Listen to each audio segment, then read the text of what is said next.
Thank you, ladies and gentlemen, and welcome to Body Language. Tonight you're going to learn some things about yourself that you probably never ever considered. You'll learn some things about your friends, your relatives, your co-workers, your neighbours, and even your boss that you never ever knew existed. Things you might have seen over the years but never knew what they meant. And we're going to show you some ways that you can work out what somebody's really thinking regardless of what they say to you, as we look into this world of body language, this world of silent command. So I guess the first question should be, what's your body language like? Did you notice how many people had their arms crossed when the cameras and lights went on? Let's have a look around. How many people have got their arms crossed right now? You know, when I first walked in and the lights went on, most people thought, what's going to happen? Is he going to ask me a question? Is he likely to get me up there for a demonstration? This is what we call a negative defensive gesture. Now, most body language is so ingrained that most people can't unlearn it. Let me show you what I mean. Can I ask everybody to cross your arms?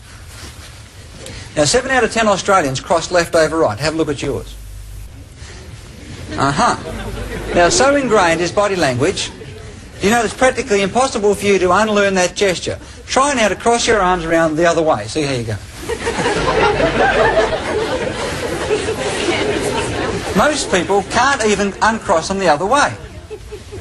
Now, the problem with this gesture... Now, can you please uncross your arms? Oh, good. The problem with this gesture is that the research shows that if I'm speaking with you and I cross my arms, that my receptiveness to what you're saying goes down by up to 40%. And that most of the statements that I will make to you will be negative. So does that mean then, the girl at the bus stop at the introduction who had her arms crossed, does that mean she was negative? What do you think? No, she was cold because she was standing in a cold situation. One of the biggest mistakes that people make with body language is to try and take one gesture and try and put a meaning on it. Now, body language is like any language. There's words, sentences, phrases, and punctuation. You've got to take a series of words to get a full understanding as to what each individual word means. And with body language, it's the same. We've got to take what we call clusters of gestures, so that when you see them happen, they'll come in such a predictable sequence that you'll get a feeling that the person may not be telling you the truth. For example, if you ask me a question, as I respond to your question, I begin to rub my nose. What do you think that could mean? Well, it could mean I'm telling lies. Anything else? Itchy nose. What else? I could be stalling for time, yes. Anything else? No, I haven't got a cold. No. If I had a cold, it'd look like this under the wrist. What you said correctly is that one gesture can mean perhaps a dozen different things, just like one word can mean many different things. It could mean that I'm telling you a lie when it's put into a cluster. For example, if somebody's telling a lie, this is one of the gestures that they will use. Other gestures include, if I'm going to tell you a big lie, there's a good chance I'll rub my eye and look at the ground. For example, sounds like a great idea to me, John. You can certainly count on my support. Another gesture that I might use, if I'm telling you a lie and I suddenly think that you suspect that as you found me out, here's one of the gestures you'll see. For example, I posted that check on Thursday. So when it comes in a sequence, if you ask me how I felt about your presentation or what you're saying, and I said I think it's a great idea, I think you've done a terrific job and you've got a tremendous future, you may not believe me, is that right? Okay. The question that people ask a lot is, what is the origin of body language? Where does it come from? Well, it comes from a number of different sources. For example, we cross our arms because it's basic body protection. It protects our heart and lungs area. There are gestures such as this one here that we call the OK gesture. Now, this has its origin in an American presidential campaign in the 1820s. And OK was the initials of the candidate. And he started a trend that said you're OK with OK. Now, he didn't win, but that initial has stuck with us, and today in this country we use that for O. This gesture here means what to you? Yeah, that's OK, she's all right. It goes back to the days of the Roman gladiators. They'd be fighting in the ring. The winner would hold the sword over the head of the loser and look to the crowd for guidance. If the crowd did that, they meant hold the sword up, he's OK. And they spared him.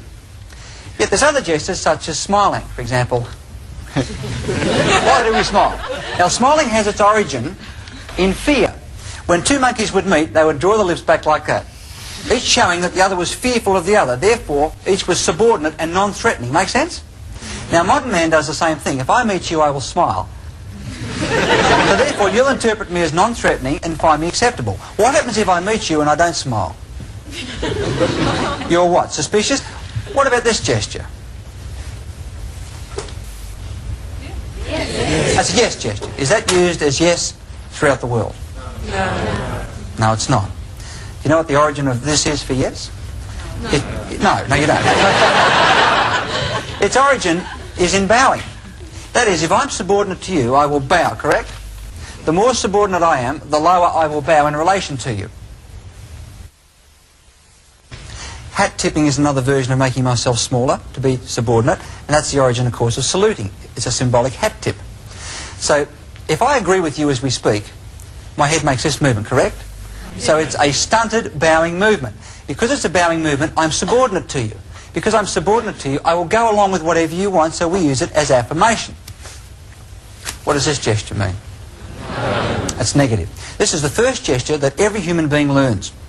When you're born, you put on the breast to drink. When the baby's had sufficient milk, what movement does it make with its head? It makes this gesture, so it rejects the food. Now, any child you try to feed it, what happens? Look at the screen, we'll see what happened to baby Paul. And his mum trying to feed him. He doesn't want to know. So very quickly we all learn that shaking our head from side to side is no. Let me give you the words and tone of voice that match those gestures. If I... What's your name, sir? Peter. Peter. Let's say, for example, that I like what Peter said, and I agree. Which way does my head move if I like him? And I agree. Up and down, without even thinking. It looks like this. Peter, yes, I think that's a tremendous idea. You're on the right track, and you can count on my support. The gesture confirmed the tone of voice and the words. Is this correct? Yes. If I didn't like Peter, didn't like what he had to say, which way would my head go without even thinking? Peter, I mean, you've got to be kidding. I mean, there is no way, no, that that's going to get off the ground. I will not help you. Now, in real life, it doesn't happen that way. You know why? Because when I was a kid, I was taught not to tell lies on one hand. On the other hand, I was taught to be a prolific liar when Mum taught me to be polite. Polite means tell lies. Now, I haven't got the heart to tell Peter I don't like what he's presenting because he's my friend, or he's my boss, or he's my neighbour, he's my uncle. So I better be polite. Here's how it looks if I try to be polite and cover up. Peter, I think that's a great idea. It's got tremendous potential. It really has. You can certainly count on my support. Now, it only looks funny because we looked at the two most basic elements of movement. We analysed their backgrounds. I gave you the words and tone of voice that matched. Now you're noticing that the gesture is completely contradicting the words. Now, fellas, how many times have you been at a party and you've said to a lady something really cool like, how about coming up to my place for a cup of coffee? And she said, I'm not like that at all.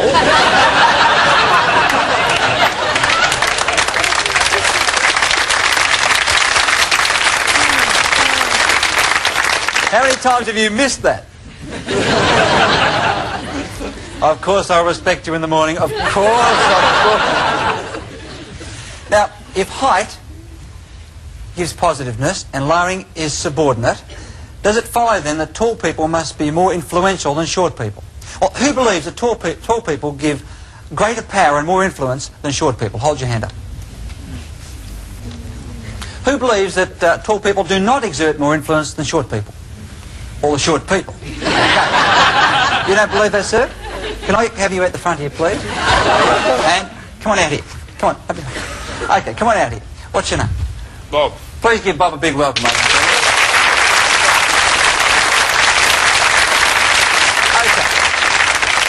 Bob says he doesn't believe that tall people exert more pressure than short people. Now, Bob's taller than me. If this is correct, he should be exerting influence over me right now, correct? Let's put it to the test. Okay, this is your microphone, Rob. Just hold it right there. You got it? Now, here's the scene. You've delegated a task to me, and I've ruined the task. And you're about to really let me have it and tell me off. Now, not yet, not yet. Not yet. To make this work, what I'm going to do, I'm going to lay on the floor. Here I go. And just stay right there. Would you agree that in this position, I'm about as low as I can be in relation to Rob? Now, he's about as tall as he can be. Now, with a pointed finger, you tell me what a fool I am and tell me where to get off. Let me have it. You idiot! You buggered up that job. You know everything about body language. Let me have it. You're a real numbskull. Me then. Okay, right. Why don't you get up off the floor?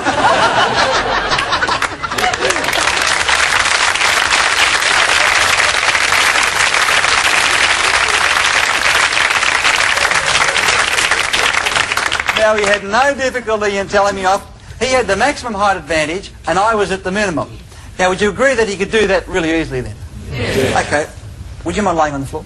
You're down there this time. Let's reverse the role and see how he does. Now, Bob is as low as he can be in relation to me, and I have the maximum height advantage.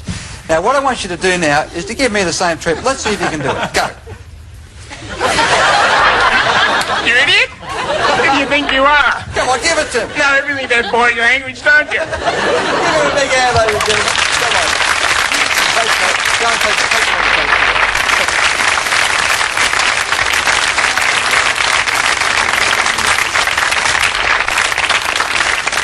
Let me ask you this question. Who's had this experience? You've listened to somebody speaking. You've walked away and you've said to yourself, that sounded really convincing, but I got a gut feeling you can't believe a word of it. Who's had that feeling? Most of us have. Sometimes we might say, I've got a sixth sense, I've got a hunch, and the girls all say, my intuition tells me you can't trust that person. So what does it mean? Well, the research is quite incredible. It shows that when you and I are speaking face to face, that we're relying on the words that we use only a maximum of 7% of the time to put the message across. The gestures and what we call body language accounts for somewhere between 60 to 80% of the message it's sent. Now, if I try to tell you a lie or cover up, my gestures will no longer match my words. They go out of kilter.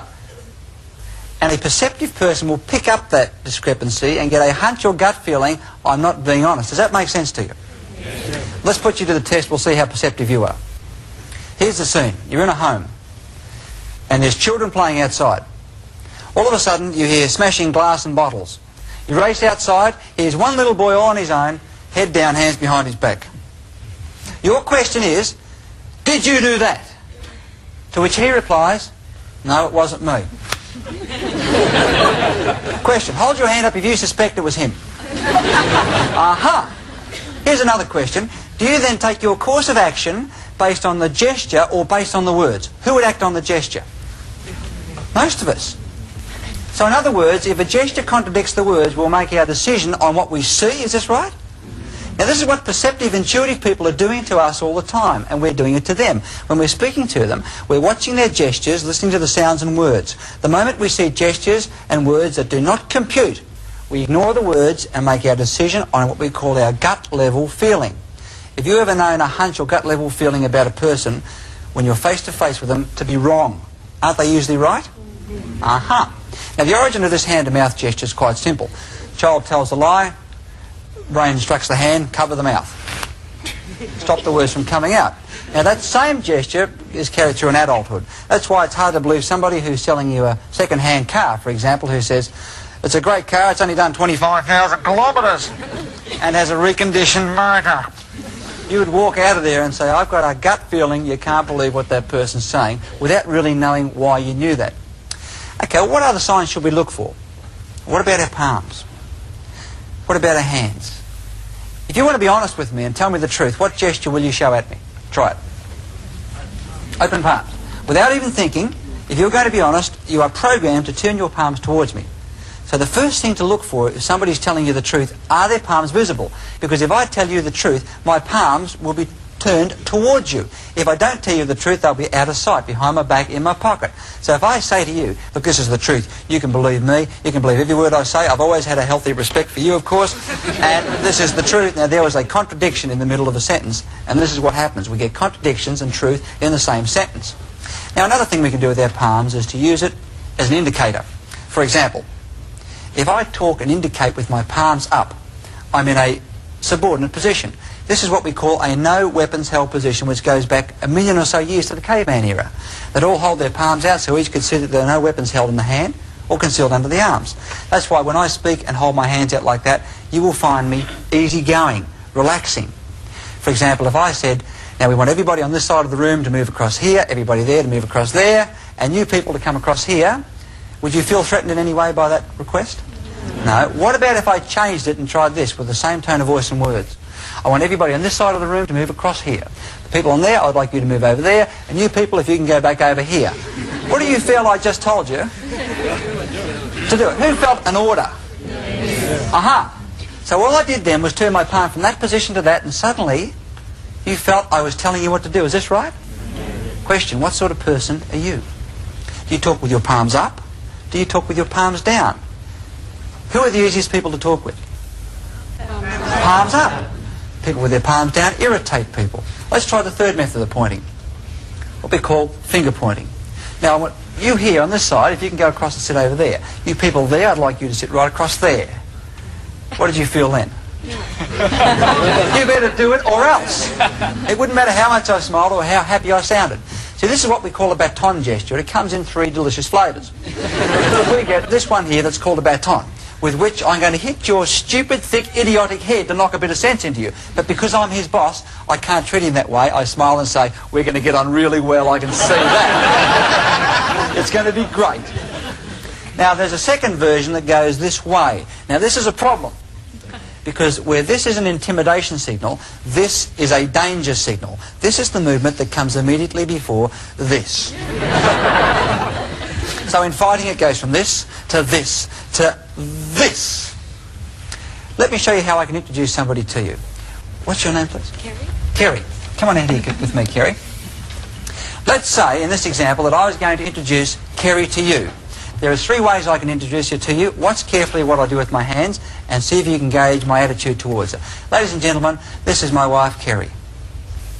What do you see? Open palm, perhaps? There is a subordinates relationship between us, and I'm the subordinate one. What about if I said, ladies and gentlemen, this is my lovely wife, Kerry? And she'll do as she's told, right? What about, ladies and gentlemen, this is my lovely wife, Kerry, this lady right here. And as soon as I get her alone, there is one more signal that's worth looking at. In this country, if we think something has low status, that is, it's a bit of a joke, we shake our thumb at it and say that over there.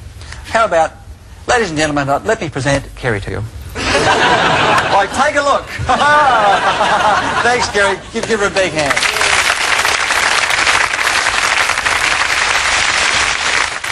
The other way we can use our hands is what's called a handshake. Now, when you shake hands with somebody for the very first time, you get one of 3 very distinct gut-level feelings. 1, you feel equal. Shake someone's hand, you feel, yeah, I like that person. Someone else, you shake them by the hand, and you think, ooh. Yes, well, I'll just stand over here. Someone else, you shake them by the hand, and you'll think, ha ha ha, you'll do as you're told. So you feel either equality, you feel superior, or you feel inferior. It's transmitted through the handshake. Can I have you for this demonstration, please? Sure. Come on out. What's your name? Alan. Okay, here we go. Give him a big hand, ladies and gentlemen. Good. Now, just before I do this test, what I want you to do is to shake hands with the person sitting beside you. And for the people at home, shake hands with somebody in your living room right now. Give them your normal handshake. Pretend you're meeting for the very first time. Keep it shaking. Keep it going. Hold it. Freeze it. Keep your hands together. Don't move. We're going to analyse this. Don't move a muscle. Keep those hands together. There's one of 3 things taking place between your handshake. 1 is you're transmitting equality. 2 is you're transmitting that you'll be the boss. Or 3, you're prepared to give in. Now listen carefully to this, then analyse your handshake. The person whose hand is facing downmost is saying, I'm going to be the boss and you'll do as you're told. If your palm's up, you're prepared to give in. Okay, stop holding hands. You see, the second origin of handshaking is arm wrestling. Handshaking originated like this. The winner would have palm down, the loser would be palm up. Modern man has put it into a vertical position. You can stop holding hands now, girls. So now the hands locked together. As I try to turn his hand over, he resists. So what are we left with? A handshake that's straight up and down, just the way my dad told me to shake. Good firm grip, son, keep the palm straight. He's only got to let it go just a little bit. Now, I got you, fella. Or if I give in, oh, I feel threatened by him. Now, that's why the most frustrating handshake of all, just hold your palm out flat down, is this one. Every managing director presents this to the staff. Because if I take his hand, what is he forcing me to do? Become submissive. How do you handle someone who does that all the time? Just hold it right there again. Here is the simplest, most effective way. Pleased to meet you once again. Good to see you. Give a big hand, ladies and gentlemen. Thank you.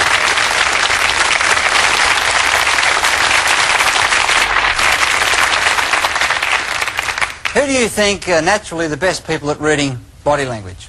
Women. Well, who thinks it's the women? Naturally the best. All the women, right? Who thinks the guys are naturally best at reading body language? Well, let's have a look at what the test with babies revealed. They got babies that were 6 weeks of age. When the baby was crying, the mothers were asked to look at the baby and determine what the baby wanted. The mothers could tell 5 entirely separate meanings behind the same cry. It was hungry, it was scared, it was in pain, wanted attention, needed his nappy changed. Then they got the father to have a look at the same baby. What do you think he saw? A crying baby.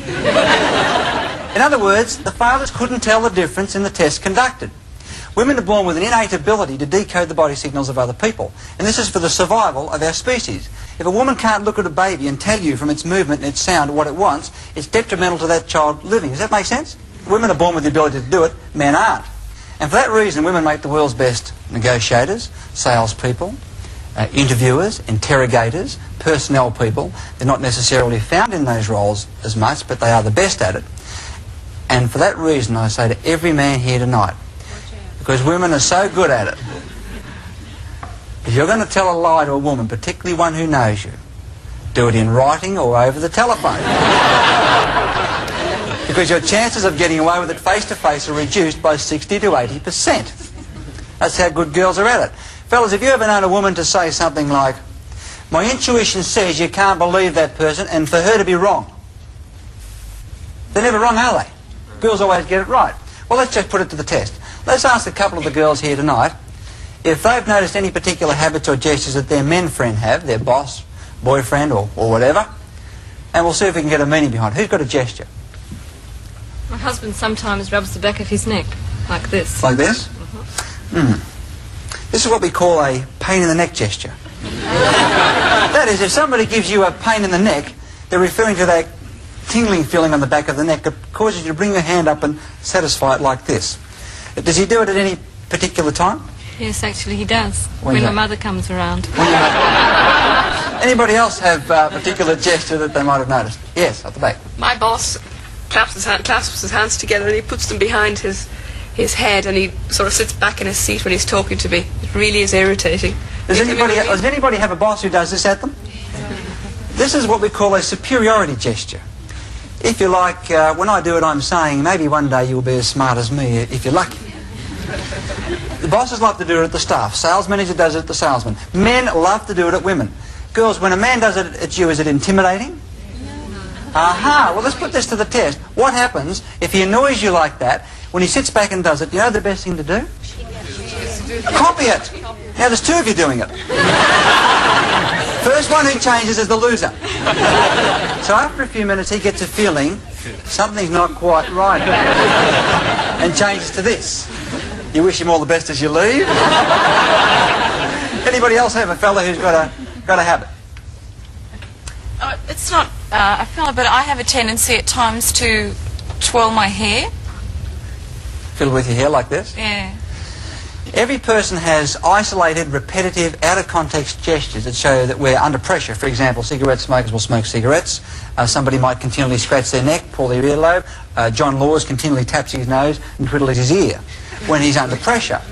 Now, usually those gestures show that you're either bored or you're tense. Do you do it at any particular time? I was waiting at the dentist the other day and I did it. Okay, what would that signify? That you're nervous. Now, there's a problem with that gesture. I must add this. This is also a gesture that's used in courtship. That is, if a lady likes a guy, one of the come-on signals she'll give him is this. Now, the problem is, do you find that when you're terribly nervous, men find you irresistible?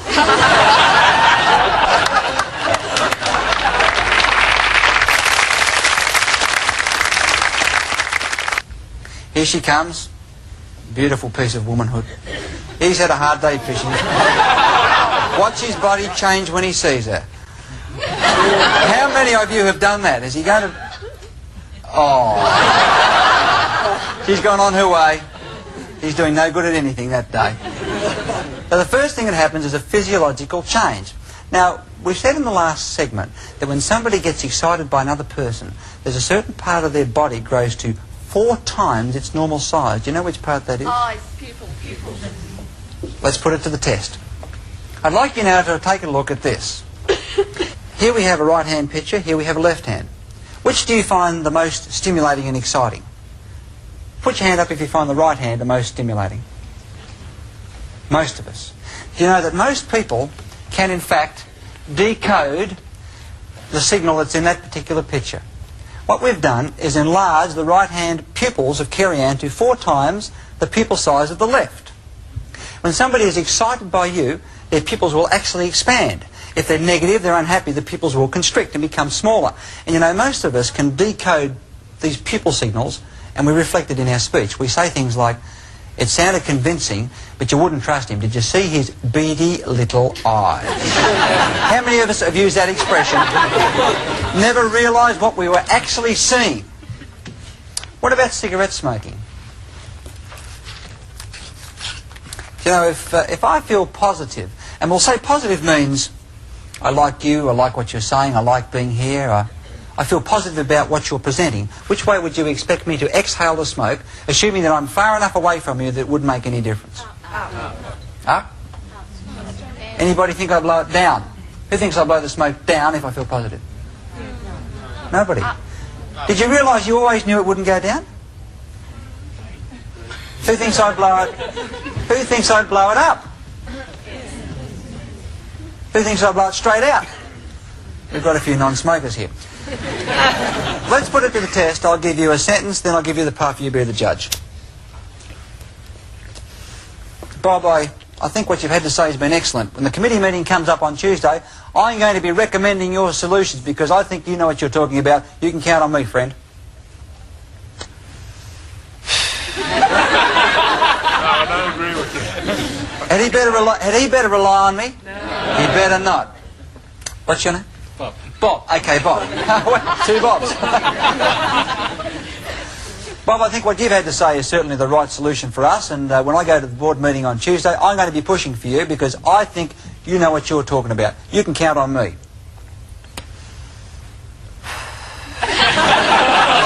Had he better count on me? He better not. Okay. What's your name, please? Cheryl. Cheryl, I've really enjoyed meeting you here at the party tonight. It's been really great. And I just wondered if you'd like to come back to my place and see my etchings.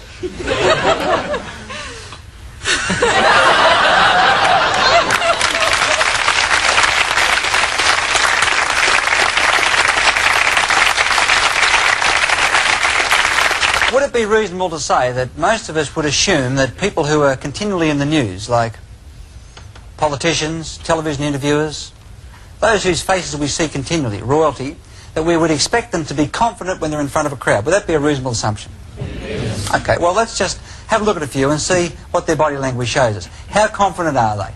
How does their body language give them away? One of the world's best interviewers is a man by the name of Michael Parkinson. Now, Michael Parkinson is renowned for 2 things. What's the most obvious gesture that Michael Parkinson uses? Grabs his ear. When Michael Parkinson has heard enough from the interviewee and he wants to terminate and ask the next question, Michael Parkinson would like to do this. But that's not very nice. It comes out like this. He then looks away at the next question, interrupts with the next question. So it is, I've heard enough. Another one of Michael Parkinson's well-known ones is this one here, where he clenches his fists together. It's a frustration signal showing he's holding back his emotions. He'd like to say how he really feels, but can't. Let's have a look at a clip of some of Michael Parkinson's other well-known gestures.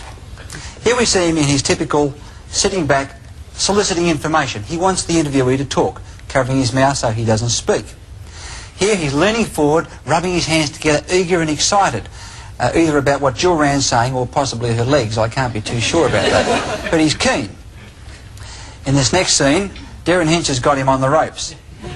He's defensive, arms crossed, he doesn't want to know. Look at the angle of their bodies leaning away from each other. It's a very negative situation for Michael Parkinson. Here, he's heard enough, we'll go for a commercial break, he's saying.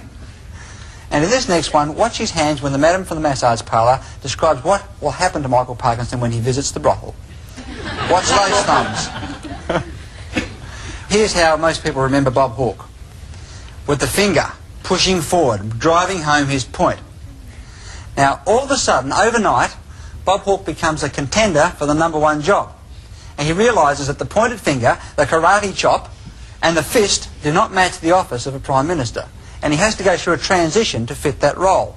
Here's the way it looked in his policy speech. He tried the open palms. Come unto me, my brethren. Now, most Australians thought that Bob Hawke looked wrong during his campaign. Would that be a fair statement? He didn't look right because he was using the palms and it doesn't suit him. Today, he's modified that. He's modified the palm gesture and modified the finger gesture. And have a look at the screen now. Here's what we see. He's talking with an interviewer. Now, watch for his hands. Up they come. Using his hands in this position to make the point. See, when you speak like this, you can drive home your point as you would with a finger, but not be intimidating. And he doesn't have to hold his palms out, which doesn't suit him, but he still has an open palm. So he's both credible and drives his point home. And it was a tremendous transition that he went through. Prince Charles, do you think he's confident in front of a crowd? No. Ah. At the start of the show, we said that when people feel uncertain, defensive, they may cross their arms like this.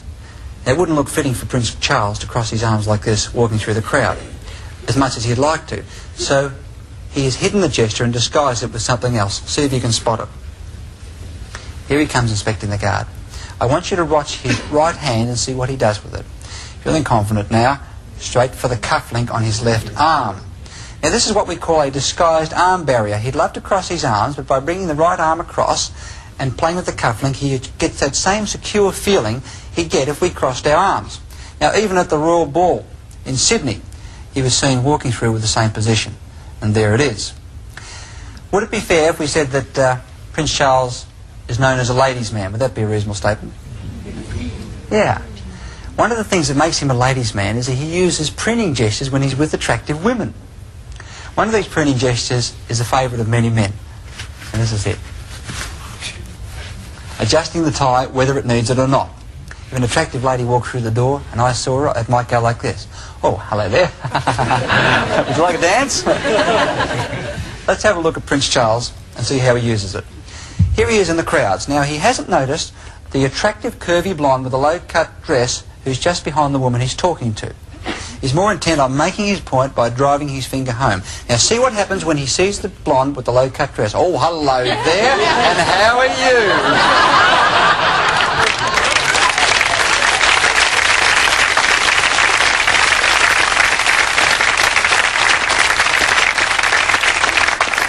Now, all of us act predictably when our territory is invaded by other people.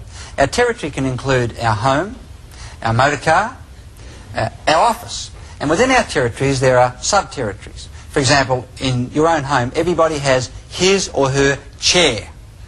And nobody else had better dare sit in it, right? Let's see what happens when we sit at a table.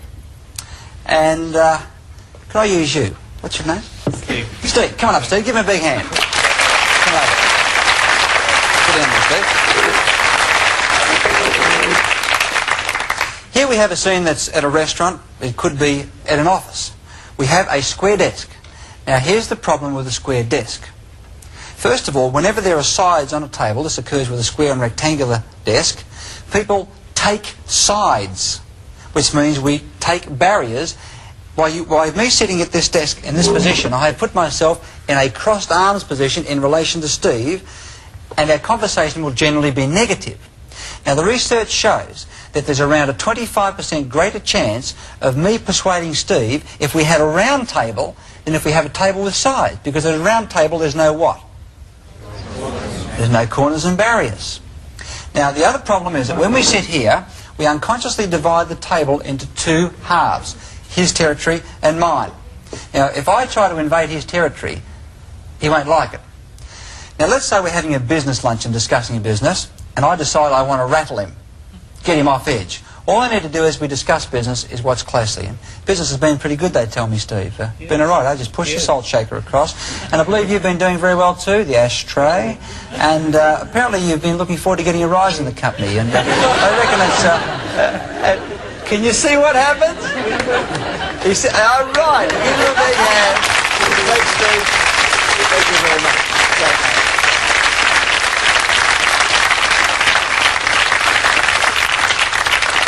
He sits back and crosses his arms. A round table is the way to get people on side and to see your point of view. Now, personal space also extends to a certain amount of air around our bodies that we take and claim as our own. Now, in the case of somebody from a capital city, it differs from somebody from the country. Can I ask you to come up, please? What's your name? Jane. Give her a big hand, ladies and gentlemen. Jane.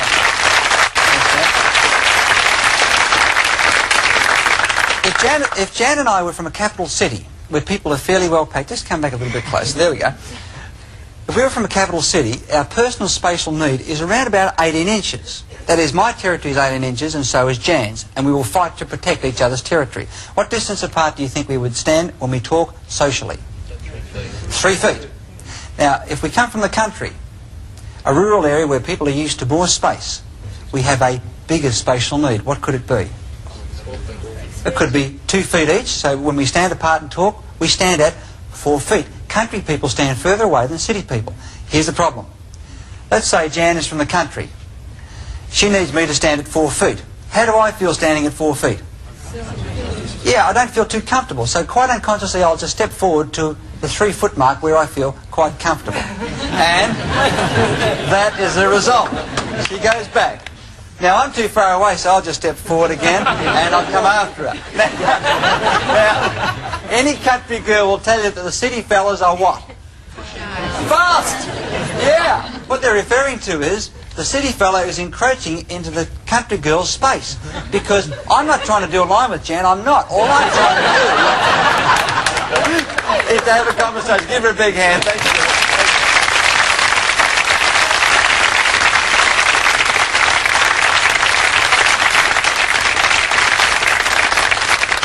Let's have a look at something that most people identify with. Being booked by the police. How many people here have been pulled up for speeding and booked by the police? A few people rubbing the back of their neck, they're not too sure. Let's have a look at the territorial roles of each person that's being booked. Now, in this case, what's your name, sir? Ken. Come on up, Ken. Ken, I'd like you to sit up the back here. You're going to be the police officer. And here's my car. In fact, we're going to make this official. Here we have Officer Ken. And he's in the car behind me. Now, I've been speeding, there's no doubt about it. And he's pulled me over to the side of the road. Here's the normal role. Officer, come out of your car, come across. He gets out of his car and walks across to me. I wind my window down, correct? And say, Officer, was I speeding? Will he slap a ticket on me? Yes. Let's have a look at what happened from a territorial point of view. He was nice and... Come back here, don't run away. He was nice and secure in his territory. By me remaining in the car, I have forced him to do what? Come from his territory into a hostile territory. I'm now down here behind a large barrier making excuses. Here's what to do next time the police book you up. Okay, officer, get back in the car. Now, suddenly the sirens are lights, he pulls me up. The first thing is, get out of the car. And go briskly, not too fast, briskly back to him so he's not forced to come from his territory to yours. Number one. Number two is, get lower. Hopefully he's not out of the car so I can go down. Hold my palms out, no weapons concealed. Number three is, degrade myself. I'm such an idiot. Now, I never said this was easy, but it's better than getting a fine, right? And it's a lot of fun. So three, we degrade myself. I'm such an idiot, I didn't mean to be speeding. How could I have possibly thought? What a fool. Number four, raise his status to show that you know where he is. I want to thank you for stopping me. I could have hurt myself. You guys do a terrific job. You really do. You've got to be an actor, but gee, it's fun. Finally, you say, you're not going to book me, are you?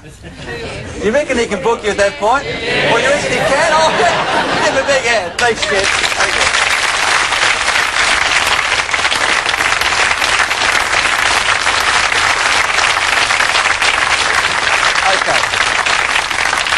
One of the places where people step into your personal space and you can't do anything about it is an elevator.